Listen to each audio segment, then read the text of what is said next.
Hey everyone, welcome to episode 18 of the Resonant Blade Devlog series. A lot of new scenes and visual upgrades I want to show you guys this time.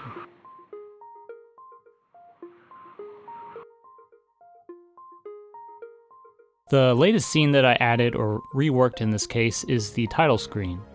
This was a lot of fun to work on. I haven't really done a full screen scene with this much depth to it, but I think it turned out pretty well and captures what Resonant Blade is all about.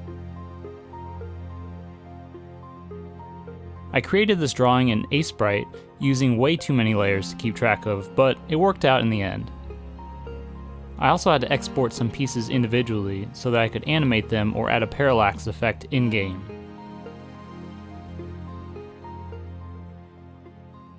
I also added in some sound effects for the text and button animations.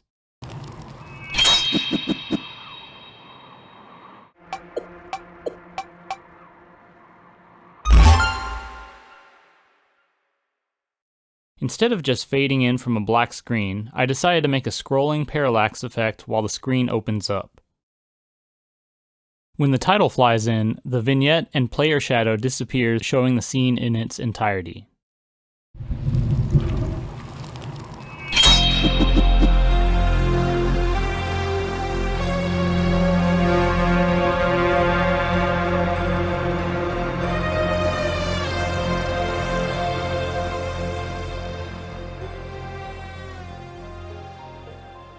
I've also been working more on scenes that come after the end of the demo.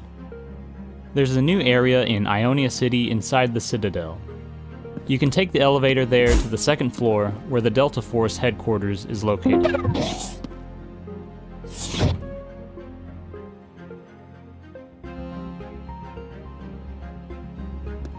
It's pretty similar to the Protolab's interior, but a simpler layout. Here you run into an old friend, Commander Dutch. Previously in the field on a recon mission, Dutch has been called back to Ionia to replace Dorian as the new general of the Ionian forces. I added in a good old handshake for when you first meet Dutch. Son of a... I also added in some new maintenance bots that just kind of roam around the room. The next scene is a factory in Lower Ionia City, where old decommissioned corrupt synths are scrapped for parts. The player has to come here to find parts to build some sonic grenades. You'll need these to access the next area, Locria City. Plan is to add in some broken down synths scattered around the room. Trying to pick them for parts will activate them, and you'll have to destroy them to get the parts you need.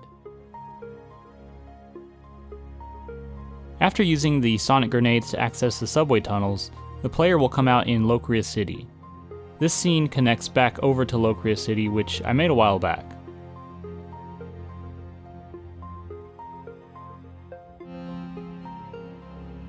I recolored the water here to show the depth and also added in some rain.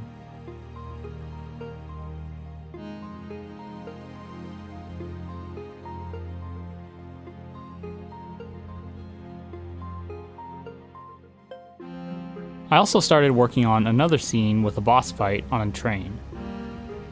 It's still just a rough mock-up at the moment. I'll still need to design the boss mechanics and add collision to this scene. I changed the art for the resonance radial menu around the player. Each resonance has its own symbol associated with it now. It should be a little easier and quicker to identify. I also updated these in the menu and added in some new art for the player triads. Also, when you scroll over these now, the lines connecting them to the resonant blade will light up, making it easier to see which resonant tones you'll need to charge up to perform that triad. I also made a change to the screen effect when the player is low on HP. Before, the entire screen just flashed red repeatedly. Now, a subtle white screen vignette will pop up. This is much less obtrusive while still letting the player know that they're about to die.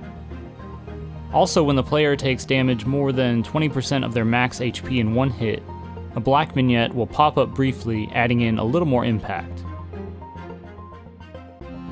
When walking behind structures, you can now see the player sprite still.